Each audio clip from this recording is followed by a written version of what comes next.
right, you know what that means. It's the downbeat portion of the show, meaning everyone left the building after Anarchy in the arena, but we couldn't. And there was more, and it wasn't even, I forgot, it wasn't even just the world title, and it wasn't even the world title. The Owen Hart Tournament Final is the main event.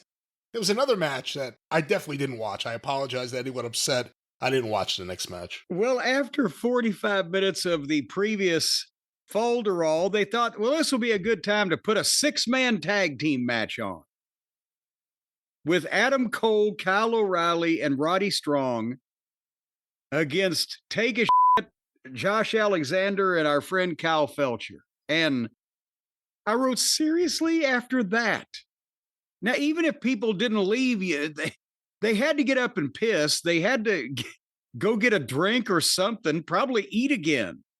I'm sure it had been days since lunch. So I can understand maybe, since all of Tony's children's angles are important, you know, that, okay, put the 6-man tag on that absolutely nobody bought this pay-per-view to see, and give them 8 to 10 minutes with entrances and have a nice match and bring the people down to some kind of baseline a little bit so you can have your main event. So instead, they had a 20-minute with entrances deal where everybody did everything. And then O'Reilly got a front face lock on Kyle, and right in front of the referee, Take a Shit just came in and hit Kyle with a fake forearm. He could have done a variety of things that looked like it made contact, but he chose that. And then Kyle just muscled him up into a brainbuster. Boom, 1, 2, 3.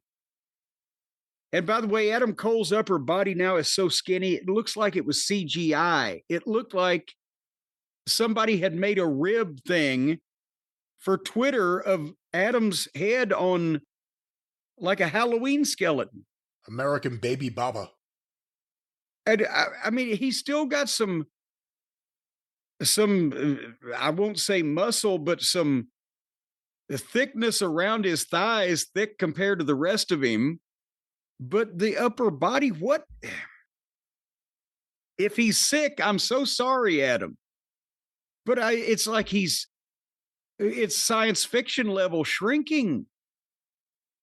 But then that wasn't it, because even though they had another match where everybody did everything and it went 20 fucking minutes and blah, blah, blah, then the heels and Lance Archer jump in and beat up the baby faces. And then here comes Rocky Romero and Trent, and they jump on them and beat them up too.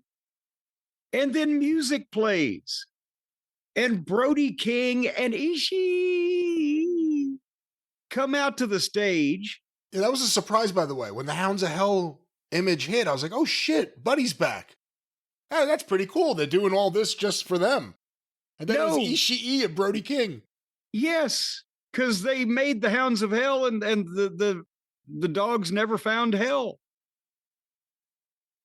But then they part, and there comes Hiroshi Tanahashi limping out.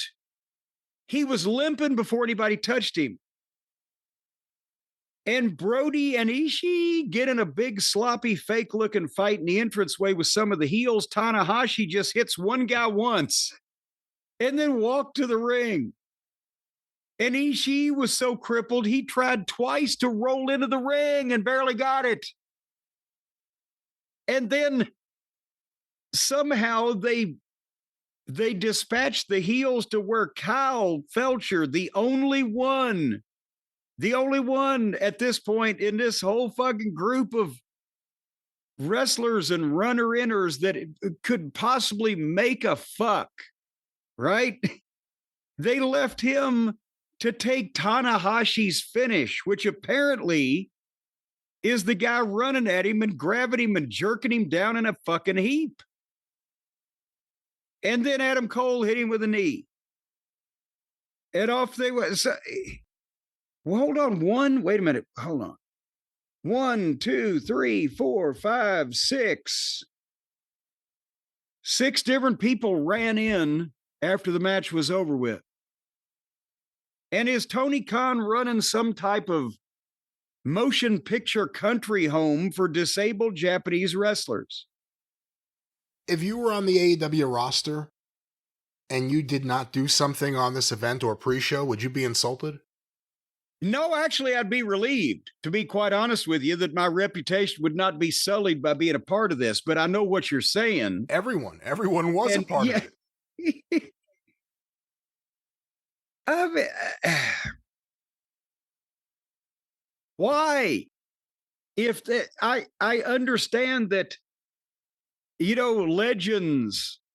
Again, I've said this a million times. Legends can draw you money on nostalgia themed shows and in limited quantities where it's not every show and it's special. But these Japanese legends are completely unable to fucking perform. And it's just wishful thinking and people smoking opium. If you want to just see them in person, I'm sure there's a way to do that, but what the fuck? None of them can fucking wrestle. Ishii, Tanahashi, Oblada. It's over with. Move on. Am I being too harsh? Not necessarily. In 2025, not necessarily at all. With Adam Cole and, to an extent, Ishii, who, although he looks like he's very old, he's not that old, but he's 5'4". And Adam Cole is 102 pounds. I don't know how much he weighs.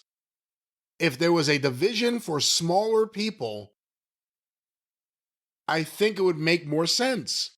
And I know it sounds like it's a joke, but if there was a division for people can't be under 200 pounds. It has to be like under 175 pounds. But then Ishii is over 200 pounds and the poor fella can't fucking turn his head. And Tanahashi, what's the matter with him? He doesn't wrestle here regularly, but he couldn't walk straight. He's now the president of New Japan, I believe. Okay, well, then let him come out in a suit and sign some contracts. You keep up better than I do. Is he crippled too? Look, every single person that worked for New Japan during those years is banged up badly. Whether it's Okada, who may not be as banged up as bad as some of these other guys, even though obviously it's a different style he's working now. Ishii, Tanahashi's done. I mean, he's retired pretty much. But a lot of these guys, I mean, we heard again that Ibushi's training for a comeback. Naito's out. I mean, all those guys from that generation have all gone down hard. And, Kenny Omega, although he got out a little earlier to go to AEW, he was there during those peak years, and he was one of those guys just killing his body. It's going to be a rough time for a lot of people. And, Japanese wrestling, an entire crop of like the new legends from that previous group of people, they're all banged up really badly. And of course, I wasn't laughing at Ibushi's misfortune. I was laughing at, I just remembered that Tony Khan is still paying him. He signed him to a contract because he was Kenny's friend. And before the guy had ever done anything, he broke both his ankles spectacularly, underwent multiple surgeries. And it's been, a year and a half? Well, remember, and I think he signed to a 2 or 3 year contract. He was with, I don't even know if it's technically NXT. When WWE did their cruiserweight, wasn't cruiserweight, light heavyweight classic, world cruiserweight classic, whatever it was, and they had all these people that were on the indies at that time before AEW, they got Ibushi. And he was jacked. He was ripped. He was cut. Did all this impressive stuff. The next time I see him on American TV on AEW, he's completely out of shape. Looks like he doesn't know where he is. So then you're like, okay, let's see the work. And then the work wasn't there. And then he got a contract. And then he went home. And then like on some indie show or whatever he was working, he broke both of his feet. And that was the last we heard of him. But he may be coming back. That whole generation of Japanese wrestlers They beat up their body and they're paying the price a little younger than a lot of people used to. Well, no, now they beat up their body and now Tony is paying the price. And they're spreading the word. Hey, we got a fucking great deal over here.